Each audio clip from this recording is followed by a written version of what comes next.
Chapter 7. Nfaya craned his neck up at the onyx-armored man in front of him.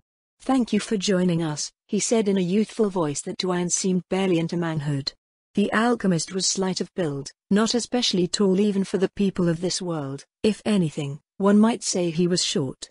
But he was open, friendly, and polite. He held a hand out readily in greeting. "It's my pleasure.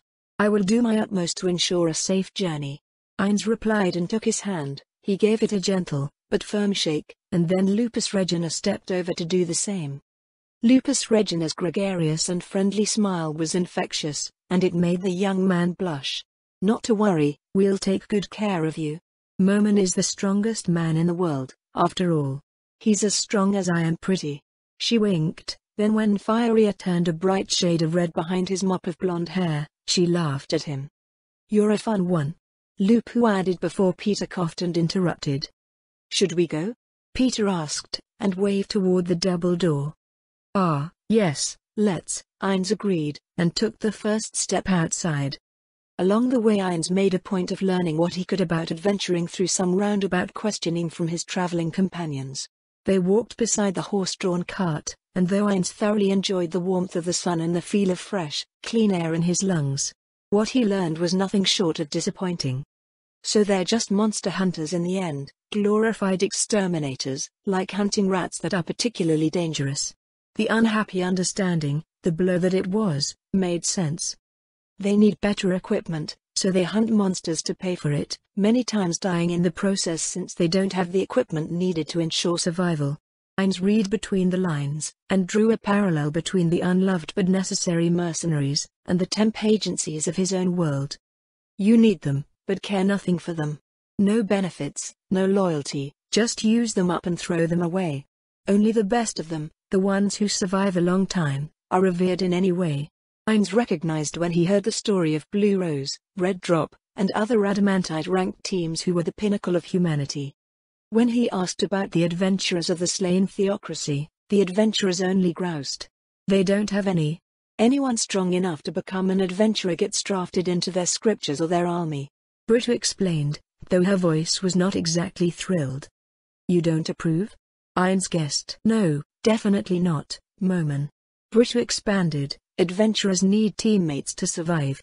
The slain theocracy may arm, train, and develop their talented people, but then they only do their own thing.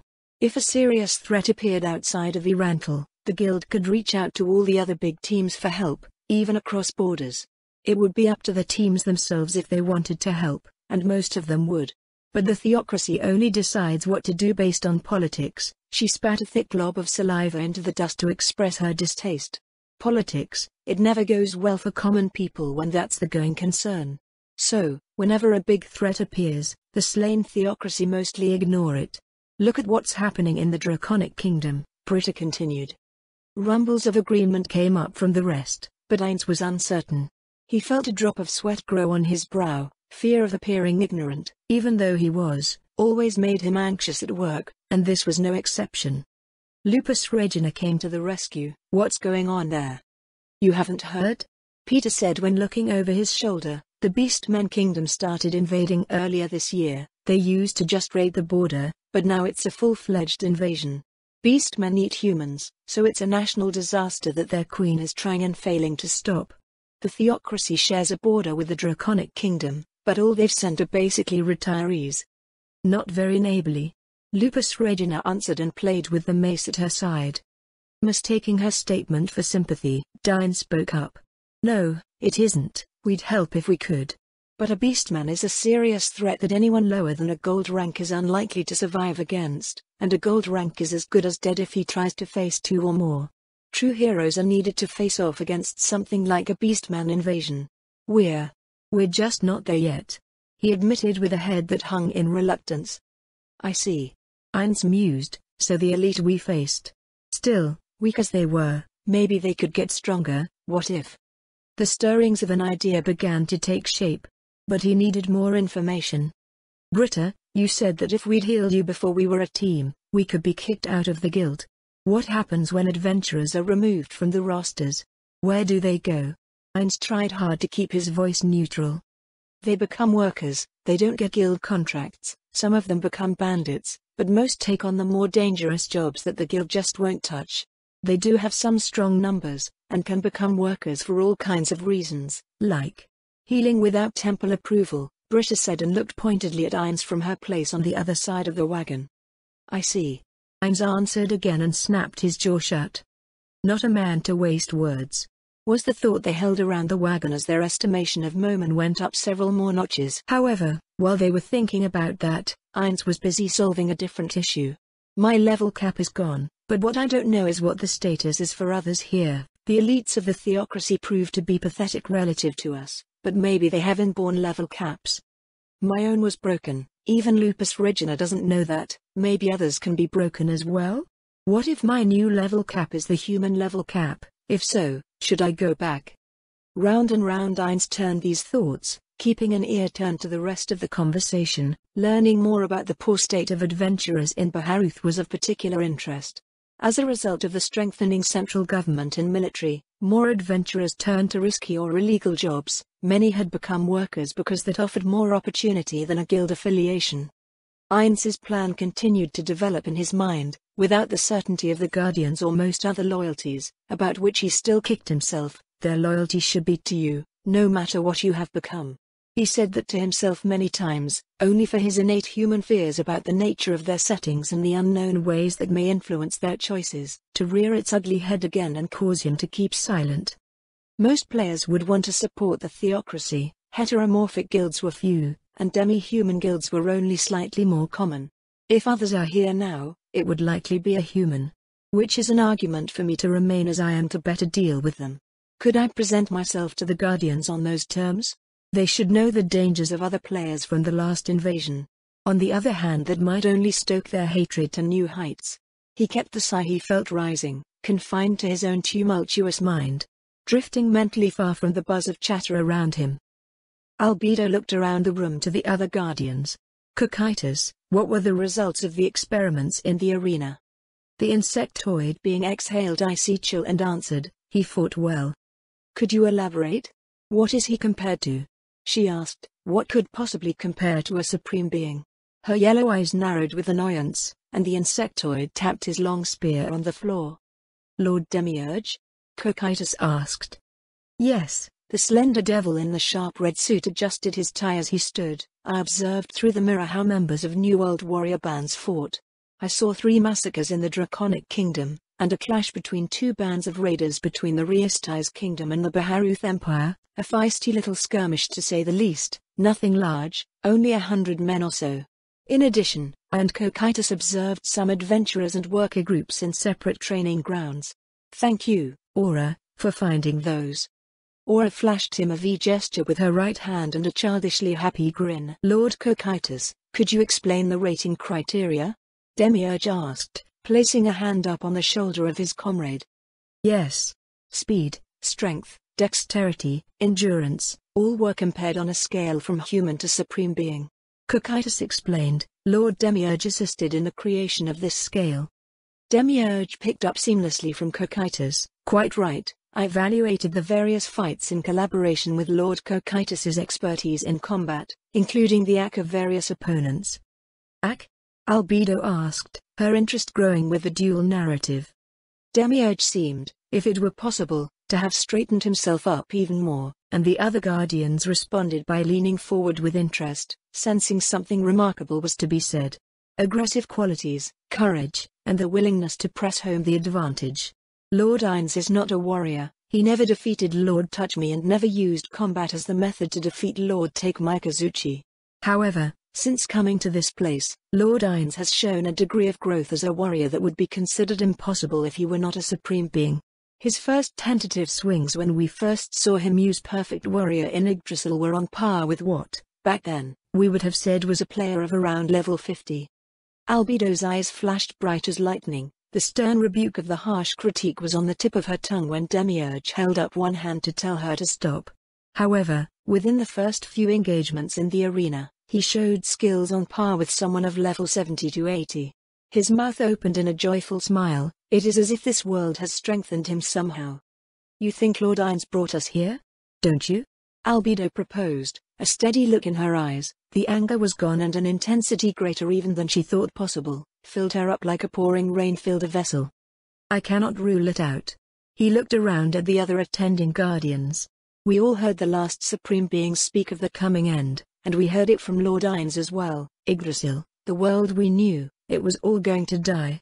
The supreme beings returned to whatever world they came from, content to let it come to a close, but our Lord, the one who stayed. Aura, Maya, Albedo, Cocytus, and Shiltir intoned with bowed heads. Yes, the one who stayed. Demiurge bowed his head then said with reverence reserved for gods, we knew he didn't want to let us go, he cherished this place, he didn't want it to end. Perhaps he brought us here. Using his matchless might, he carried us to this new world. Albedo was silent for a moment, then she replied, no, he seemed confused about why we were here, how we were here. I have no doubt he wanted to save us, but then, why everything else? Why the unfamiliarity with everything? Perhaps he simply reached blindly to find some habitable place for us. Or perhaps something interfered, he intended us to go to his paradise world with our creators. Perhaps this is all a test, and he simply doesn't want us to know how far he went for us? To abandon two worlds to save us. His humility is profound. He doesn't want us burdened with the knowledge so that we would not feel inadequate. Demiurge laid out the various options, and it left the room full of quiet reflections within every head. Lord Mayor anxiously rotated the staff in quick, jerking motions in both hands. He clutched it against his body like it was a security blanket. His dark elf ears twitched, and he said, but if that's true, what do we do? We work harder, of course. Shiltir answered, for once not preening. Her blood-red eyes shone between the fluttering of her lashes as she blinked back her loving emotions for the one who stayed. If he doesn't want us to know, then we say nothing. We clutch it to our hearts and show him we were worth it. The eyes of the guardians were on her as one, even those of her rival. The guardian overseer spoke first. Lady Shiltir is right. If we've given him everything already, and he has gone so far for us, then we must add to ourselves so that more is more. It's the least that we created servants of Nazarick can do for the one who stayed. The rest of the meeting was routine, with trivial discussions about the wildlife and observations on the village that had wisely come to love Lord Eins as if he were their own. But Albedo's heart was already turning toward whether she should wear an apron or nothing, when she waited for him in his room on his return. It's useful to be a talent holder, but unfortunately even that has its limits. Nina added to the conversation, mine is good, but pretty limited really. I can learn spells in half the normal time, but it doesn't change the total mana I have for casting, so even if I could learn a higher tier faster, my total mana doesn't go up with it. So, right now I can only use tier 2 spells. Eins listened with great interest from the moment he learned about talent holders, but only his helmet kept the shock from his face at what Nina said next. Some are really amazing, like Mr. Nfaya here, he can use any magical item, no matter what, without any requirements. Nina waved her hand up at the young man driving the cart, and he responded with a self-effacing smile. I'm grateful for my gift, but it's only as good as actually having items, and not many come my way. The young alchemist replied. I suppose that's true. Eins answered with quiet calm while panic ran through his mind. Could he use the stuff? What if he could? This one is dangerous. Very, very dangerous. Or very useful. Eins was turning that over in his mind when Lupu chose to attempt to engage the fire-haired and radiant Lupus Regina Beta. So Miss Lupu, what's your relationship with Mr. Moman here? Are you husband and wife? He gave a wolfish grin toward her, and she paled immediately. Her tongue was bound for the first time in Lupu's brief acquaintance with her, and though it had been very brief, he felt the way the question cut to the quick. All humor and mockery was gone, and whoever she really was laid bare in a vulnerable moment. He snapped his lips shut and the smile vanished. Stupid question, idiot, that's far too personal. The fire-haired woman answered when his moment of humble self-recrimination passed, he rules supreme in my heart. You rule supreme beneath my feet. Her jest was less than her customary humor, but it still had her usual playful smile. He accepted the unspoken rebuke and answered with, joke's on you. I'm into that. What aren't you into, pervert? Peter answered with a sour look on his face, and a dismissive snort from his nose. Mr. Lupu, Please do not delve into our personal lives. Eins interjected, and Dine quickly voiced his agreement. It's just rude, you know, prying like that, the druid said from behind him. Right. He put a hand behind his blonde head and rubbed it self-consciously. Sorry, that was a bit too much. Eins privately agreed with the sentiment, though it was difficult to resent it overly much, given that it brought another of Lupus Regina's answers of loyalty. Chapter 8. Knight's cloak was Clementine's favorite attire. Amidst the great graveyard of Erantle where the dead existed alone, their own little world apart from the city. Stone graves and small monuments dotted the area like a little forest of stone. She wove in and out of their haphazard emplacement, a disorderly place. Were she not who she was and what she was, she'd have tripped 1,000 times. As it was, the darkness proved no barrier to her, so she sprinted like the wind, the cool air rushing past as she pushed through it. Her feet trod on the graves of the dead without care for the insult done to them. Her short blonde hair hung loose, framing a twisted smile that, had it been seen, would have appeared to grow more twisted with every insulting step over the corpses of the fallen. At the center of the great expanse was a single tomb, a deep one, reserved for the wealthiest of the wealthy who were kept superior and apart from the masses even in death, by having this place to rest all to themselves. Illuminated by magic, even that soft white glow could not touch the deft movements of the woman who wore light leather armor to which countless small adventurer plates had been sewn like a kind of armor over her breasts and upper thighs. She wore long leather gauntlets and gloves, and at her sides were 2 sets of enchanted twin stilettos. The way they tapped against her body during the run ceased almost the moment she'd begun to sneak. Her breasts rose and fell very slowly. The run she'd just engaged in would have worn out a common person, and would be very difficult for a soldier even without the obstacles, but for her it had been barely more than a jog. She went unnoticed by the light until she was within the deepest recesses of the tomb, said to be one of the oldest segments, holding some of the nobles and wealthy elites of Erantle from some 6 centuries earlier. There, nobody would be disturbing the living who chose to occupy it. "Hello," she announced, and taking out a stiletto, she began to toss it idly in her hand. The figure she spoke to was someone like her, at least somewhat. He was cloaked, hooded in red, and held a staff in his right hand. He was hunched, old, and grim-faced, utterly unlike the blonde woman in every way. Every way but the one that mattered to them both. He stood over a corpse, completed his spell, and the body began to move. She barely noticed when the skeleton got up and went to where he pointed. They were both utterly twisted. "Hello, Dale. I'm here, pay attention to me." She put her hands on her hips and leaned forward a little. "You can't call a pretty girl like me out into the dangerous dark, all the way here, and then just ignore her." "I know, Clementine, I know," Dale said to the blonde and turned around to greet her. Clementine was almost to Dale an instant later. Her powerful legs launched her forward, and her stiletto thrust forward ready to pierce his heart. Instead it struck a wall of bones and stopped dead as the bodies that lined the room in the various catacombs that had been dug into the earth and lined with stone as a kind of bedding. "Don't try that again, or I'll kill you. And don't call me Dale. Or would you like me to call you Clemenjuice again?" His humorless face formed a toothless open laugh, and her eyes narrowed.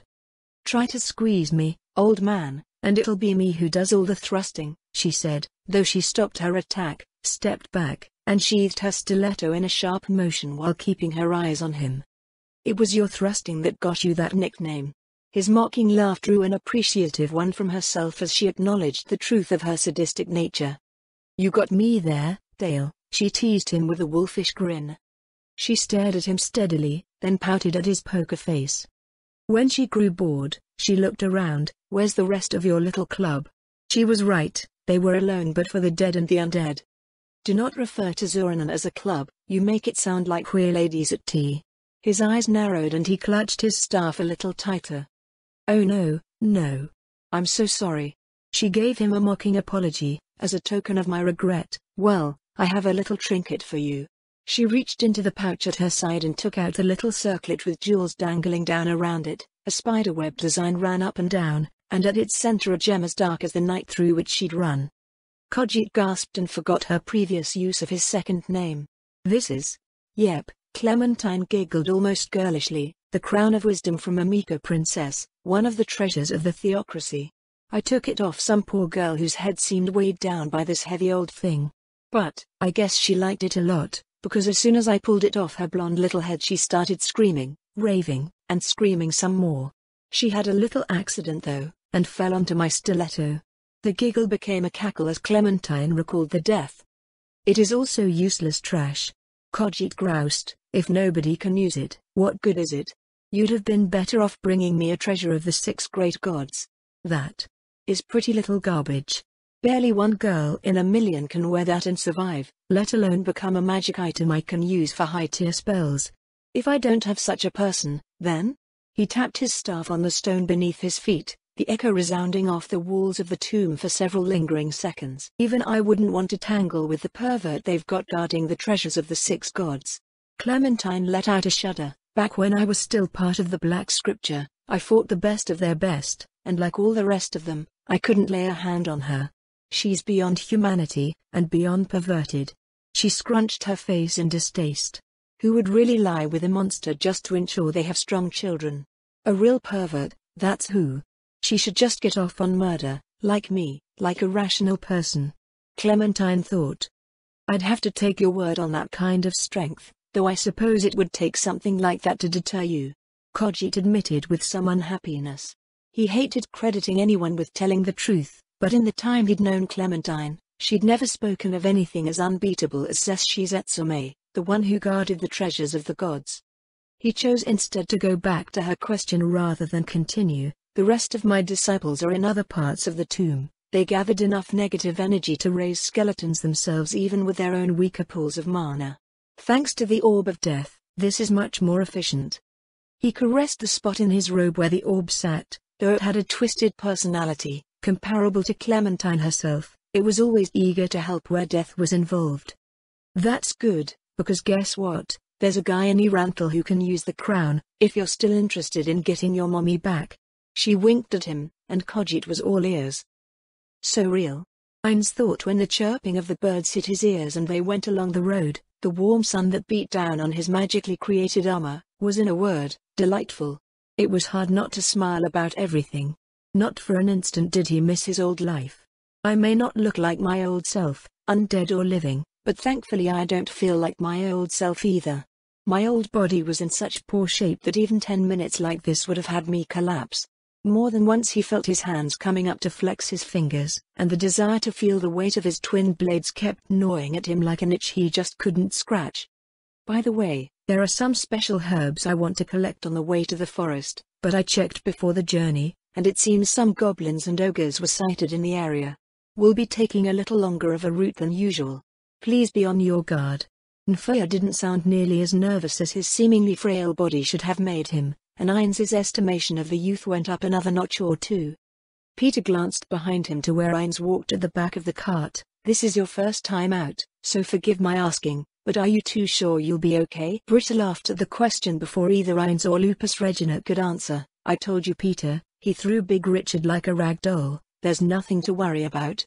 Strength is great, but Britta, you should know that isn't everything. Peter's concern was unabated. Not to worry, we can handle anything we're likely to encounter out here. Eins's voice was steady and calm, and Lupus Regina chimed in her own opinion. I promise we won't embarrass you in front of the client. Too much. Your kindness, it touches me, Lucrut said, clutching his chest at the heart.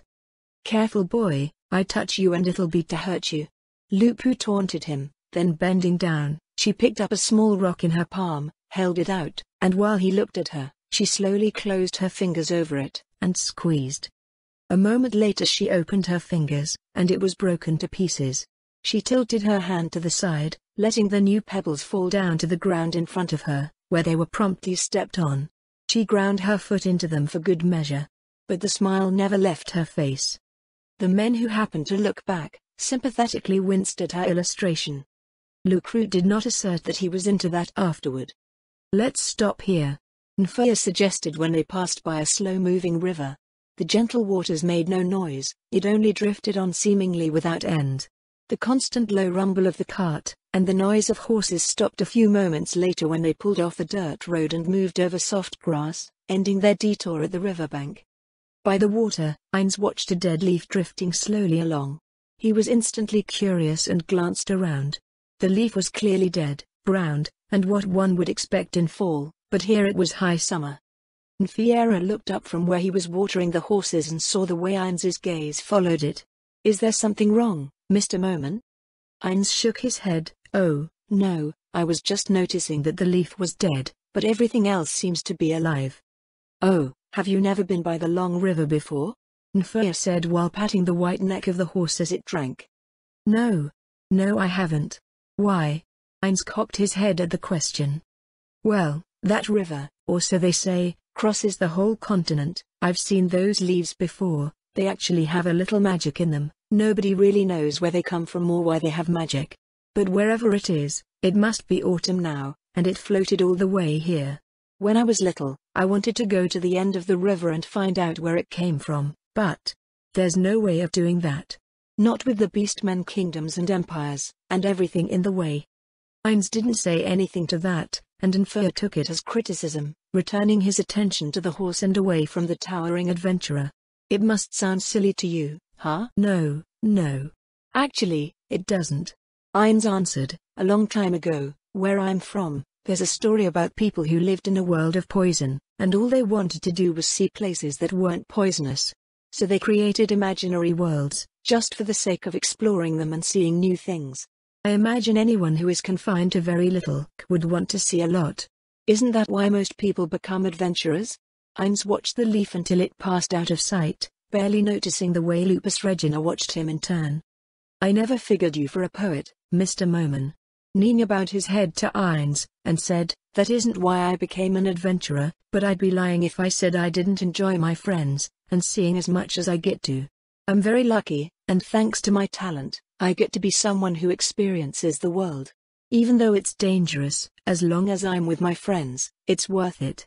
Due to both my talent, and them, I won't die as an aimless peasant never going farther than my family's fields."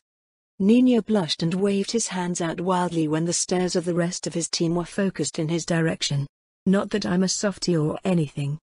Most of his team laughed, but Lucrut came over and put an arm around his comrade's neck and rubbed a knuckle into the top of Nina's head. "I knew you liked us a lot, but now you go and say it." "Gah," Nina said and made a half-hearted struggle until Lucrut let go with a chuckle. They were traveling and chatting again in no time, and while they did so, Eins could almost see his friends in their places. When they were few, the guild was new, and before they even had Nazarick yet. "My friends, are you out here somewhere?"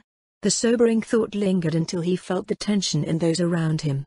Then the mocking voice of the lecher in the group was gone. Lucrut's absurd expression of constant humor became serious, wolfish, predatory when he looked around the wagon. "They're coming," he said with a steady voice. "From where?" Peter asked, keeping his eyes ahead to ensure their hunters didn't realize they had been spotted. "Over the hill, to our right, there must be around 30 of them at least," Lucrut suggested. Eins glanced over to Lupus Regina. She tapped her nose, pointed one finger up and then flashed 10 fingers. 40. Eins realized, Lucrut isn't a clown after all. Peter took command immediately. "Mr. Bear, the best thing you can do is hunker down in the wagon. Lucrut, stay at range and pull the turtle from its shell. Nina, provide support from back here, and Dine, stay close and use your magic to slow down anyone who gets past us. Britta and I will stay up front and use my fortress skill to keep them back while they're whittled down." "Got it," they said together while Nfir stopped the wagon. "What's the best way to use you two?" Peter asked, glancing at Eins and Lupus Regina. "Just stay back, we'll handle it," Eins replied, and Lupus Regina gave a big toothy smile and flashed a V sign with her index and middle fingers. "Easy, don't worry about it, it's Moman and Lupu to the rescue, even for perverts and frauds." She snipped her 2 fingers together like a pair of scissors, drawing a glance, and a nervous chuckle from Lucrut when he took out his bow and drew his first arrow. "All right. But don't worry, we won't leave this all just to you, you've got all the support we can provide," Peter promised while Lucrut let the first arrow fly. It went about halfway to the goblins and ogres that emerged from the tree line and embedded itself into the grass. It stopped the creatures long enough to make them laugh, giving Eins a good look at them. The ogres were clearly taller than he was, while the goblins were about the size of human children. The ogres were a dusty brown, while the goblins a forest green. The ogres carried large broken tree limbs as clubs, while the goblins were armed with swords, knives, and axes. The ogres wore nothing but loincloths, while the goblins wore a motley array of different armor pieces gathered from wherever they could get them. The enemy charged over the field, their many steps rumbling like distant thunder, and Lupu fired his second arrow. It flew like the bird the fletching was taken from, and pierced a goblin through the eye, toppling it over dead in an instant. "Twine plant," Eins said, and green vines grew up just where an ogre stepped and began to wrap its way around the leg and over the body, holding it fast while another arrow flew through the air to strike another target. "What are they doing?" Peter wondered just before he severed the head of a small goblin that came on with more speed than skill. He couldn't resume his thought as another came on swinging a sword. Peter caught the blow on his shield and then countered with a thrust that buried the sword in the goblin's chest. Britta had only a half-chuckle confined to her own head when she saw the brief disbelief at the casual approach Moman and his companion had. "I told you, but you wouldn't believe me." "Well, I guess seeing it will make it easier," the iron-ranked adventurer thought when she disemboweled a goblin that attacked Peter from behind. The goblin was slumping to the ground when Moman drew out his blades, and an ogre came on. The massive club went up, and to Peter's dismay, so did Moman. The dark warrior leapt up from the ground, much higher than the ogre, then twisting on his way down, by the momentum of his blade and the force of his own arm, cut the ogre vertically down the middle by the fore. Eins muttered when, faster than he could see it, Moman advanced against another ogre and cut it in half across the waist, then another at an angle. Ogres with the strength of 5 normal people, torn in half like paper in the hands of a child. Blood sprayed into the air, and then they watched as Lupu went to work. She took the mace from her side, and for an instant, Lupu felt the urge to call out to a beautiful woman in distress. Then the mace swung, and the red-haired cleric broke the ogre's club. The crack of wood was like the crack of bone. And if anyone needed a comparison, she gave them one when she spun past the stump of a club, brought the mace up again, and broke the ogre's arm. It howled with pain with the sickening crunch as the bone of its arm pierced its flesh from the inside out from the force of her blow. Her sweet smile never left her face when she hit it again, this time in the ribs on the other side of its body and caved them in completely. It fell with a groan, not a scream, as its own ribs pierced its lungs, and robbed the ogre of life. Orichalcum? Or adamantite? Nino wondered when he released his magic arrow and struck the twine plant-bound ogre in the face. Thanks to Moman and Lupu, the battle was nothing but a massacre. The mace smashed heads into pulp, and the swords wrought a harvest that turned one goblin into 2 with every swing. The path of their movement could be followed by the trail of bodies and associated parts left in their wake. Not a single goblin or ogre fled the now red-stained field of grass alive. Chapter 9. "Why are you cutting the ears off?" Eins asked when he saw the rest of the party crouched over the corpses. Britta looked up and winked. "Easy, remember how I said I skipped meals and alcohol to buy this potion? Well, that doesn't save much. It helped, but this is how adventurers really make money. The guild buys these things as proof of the kill." She sliced off the top half of an ogre's ear and dropped it in a pouch. "They don't drop crystals or other items?" Eins asked. "That is different from the game. So some things are similar, but not everything," he reasoned when the others shook heads in denial. "No, I've never heard of that." Eins answered, "That would be nice, but..." He gave a martyred sigh, "We don't have that kind of luck." "What about old ruins, dungeons, things like that?" Eins pressed. "Yes, but only really powerful, desperate, or foolish adventurers or workers would dare to go into places like that. Nobody knows much of anything about the world from 600 years ago or so. At least not among humans, so those places are still found. However, few people are willing to go inside without serious power on their side." Peter answered. "I lost my first party in something stupid like that." Lupu looked away and spat into the bloody pool near to where he crouched. "We weren't powerful or desperate, just what Peter said, foolish. Stupid, naive fools who found a place and thought we'd become legends. I don't even know how they died. I heard their screams begin in the dark, saw the light of their torch go out, then there was silence." He dropped the partial goblin ear into his pouch and pushed himself up from his knees. "So I ran. I don't even know what killed them. I want to go back to that place someday though, find their bodies, and bring them home to beg their families' forgiveness." Lupu's nudity and jokes began to make more sense all of a sudden. So he's one of those. Eins reasoned and chose to stay quiet. Lupus Regina, however, filled the dead silence with her own opinion, laughter, clear, mocking laughter. Wow, you sure are stupid, aren't you? I mean, I knew you were dumb, but I thought you were just the lewd kind of dumb. Not the everyday kind. She held her belly and continued her laugh, seemingly barely aware she'd made the young man angry until he stormed over to her. Whether Lucrute intended to attempt to strike Lupu or yell at her, Eins didn't know. Neither would have been survivable. As soon as Lucrute was in Lupu's face, she put a foot past him, hooked it behind his leg, and gave him what, to her, was a little tap to the chest, but to him, a hammer blow. He wheezed when his back hit the ground and his body bounced. Miss Lupu. What was? Britta and Nina started to shout, but rather than finish him, the red-haired beauty put her hands on her hips and bent over the wheezing ranger. Even if their bodies are still there, which, trust me, they're already long digested, they're gone, but even if they were, they're dead. Being weak like you are, you'll just add yourself as a long overdue dessert. And so what if you succeed? Let's say you stumble through the dark, poking that little twig in places you shouldn't, find a few bones, shove them in a potato sack and run on home. What then? Are you planning to dump the bones in front of their mommy and daddy? Are those even still alive now? Besides, did you drag those idiots in or did they go in on their own? Quit taking the blame for other people's stupidity, you're stupid enough all by yourself. Lupus Regina straightened up and shrugged her hands out. Not that I give a damn, one less pervert in the world isn't a problem, and it might be fun if you let me watch you make them cry and clutch at bones and open up those fresh wounds all over again. But if you do plan on being that stupid, well, at least now you know you're being stupid.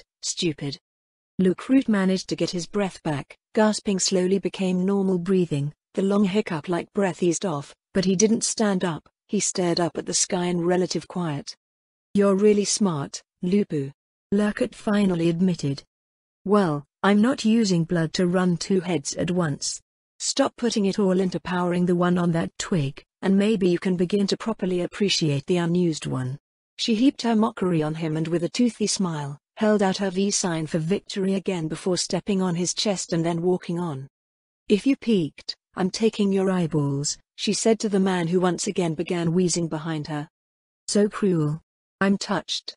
Lucrute moaned, costing several minutes more before he could recover. The hours of travel and peppering of Nina and the others with questions about magic, adventuring, and the local politics, left Eins with new questions and not enough answers. However, they didn't seem to mind as it passed the time on the road and neither did he. The wide open world, with its endless sky and horizons that could be seen for miles upon miles, made Eins think of explorer players. They cared nothing about levels or bases, they jumped into Yggdrasil wanting nothing more than to explore and see what they hadn't seen before. I thought them fools before, but now? Now I think I understand them.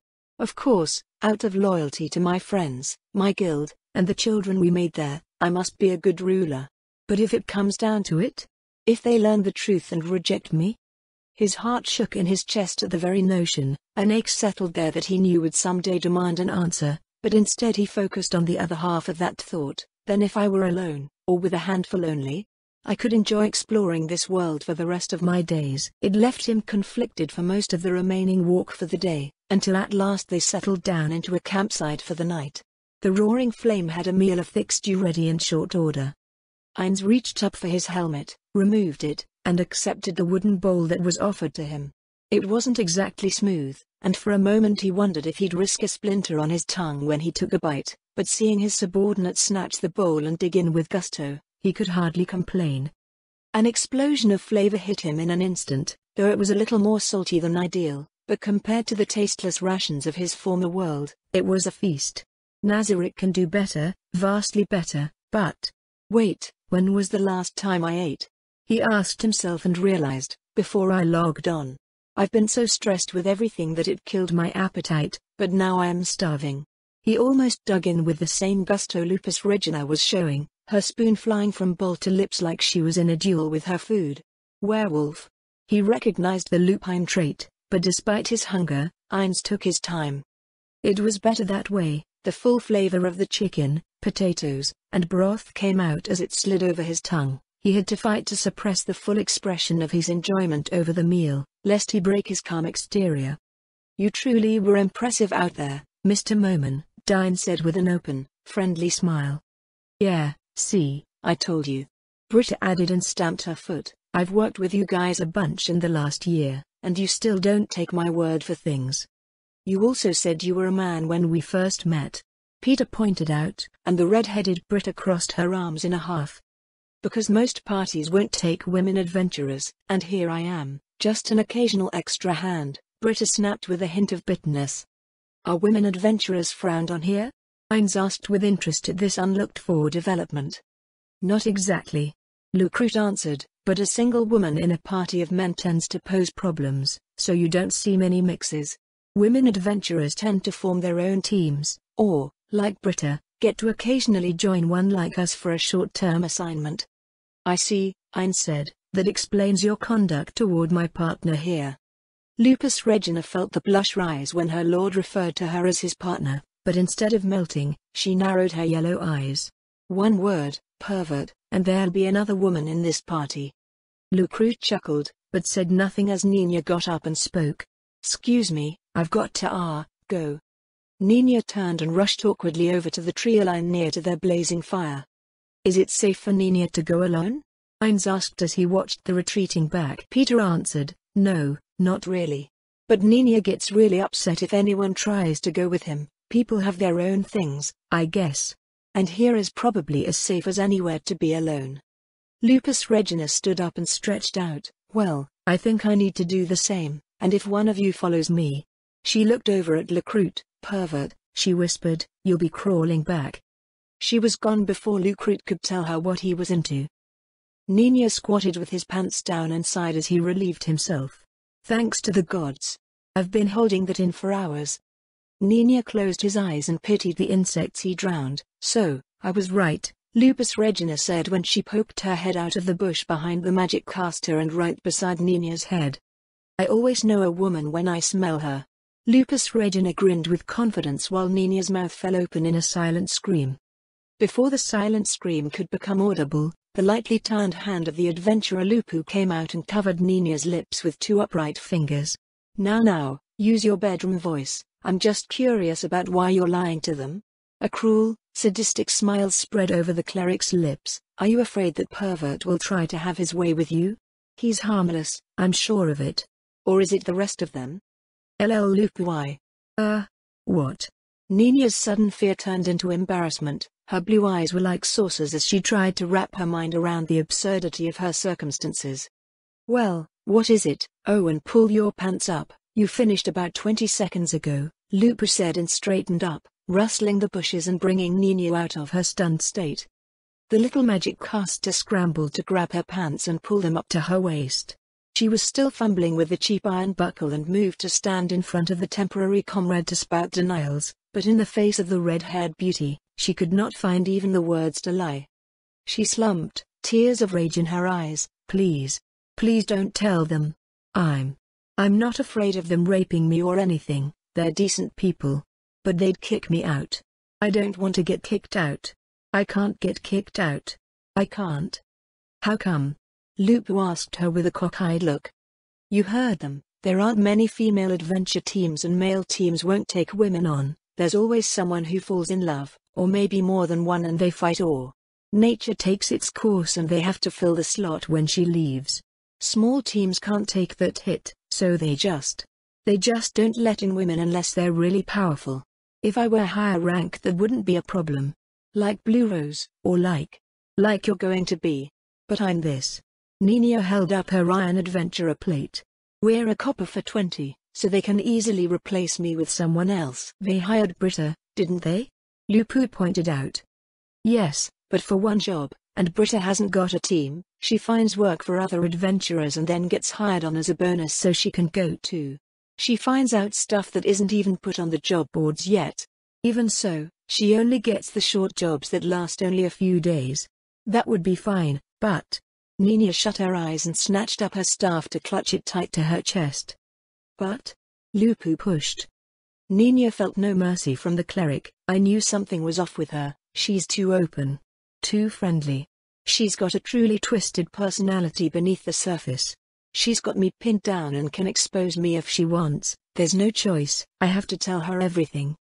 My sister. She was taken as a nobleman's plaything. They call her a concubine, but really to someone like that noble lord, she was just a toy. Swear was always beautiful, that's why he took her. I became an adventurer so I could. Nina was stopped when Lupu guessed. Rescue her?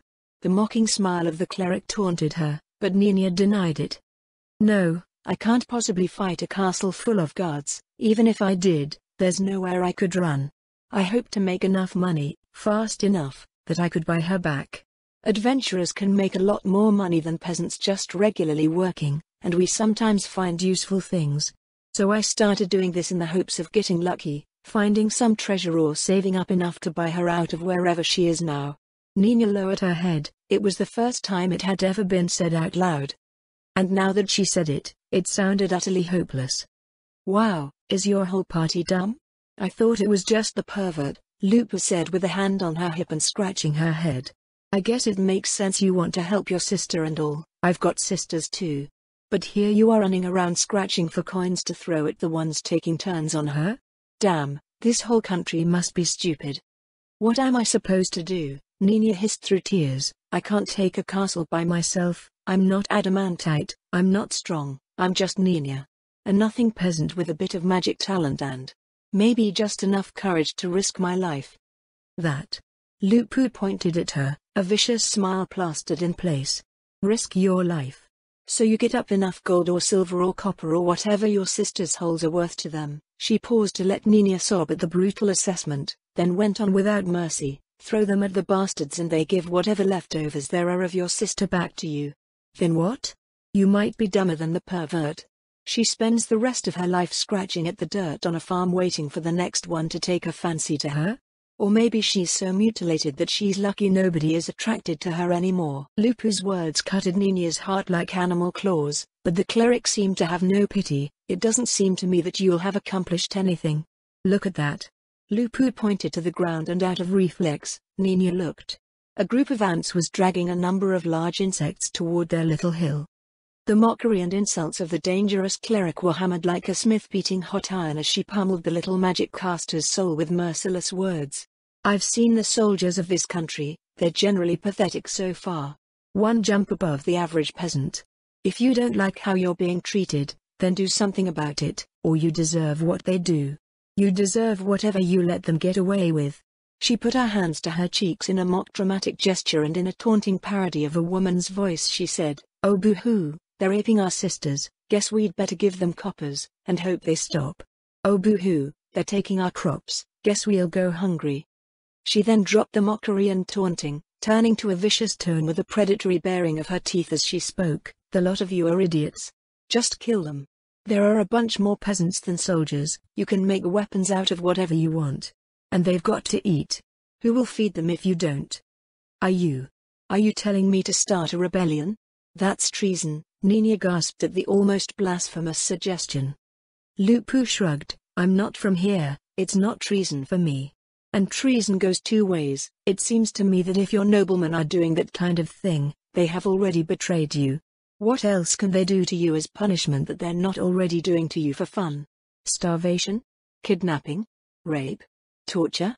Her yellow eyes were wide as if she was enjoying the suggestions. "If you don't do anything about it, what do you expect? You've got nothing, so you've got nothing to lose, and you do at least have guts enough to risk your life, so why not risk it doing something that isn't stupid? Maybe then you can get her back and get even." Lupu gave a mild titter, "Or don't, it's night there now, while you're drowning bugs pretending to be a man. I'm sure your sister is hating being a woman. You could have started 3 rebellions in the time it probably took you to get to iron rank, and 3 more by the time you've saved enough to get on your knees and beg them to take your money for her remains if she's alive or dead." The titter died and Lupus Regina turned and walked back into the brush, leaving Nina to sob alone beneath the shadowy night, concealed from the stars by the branches of the trees. That was fun. Lupus Regina mused as she sashayed her way back to the camp.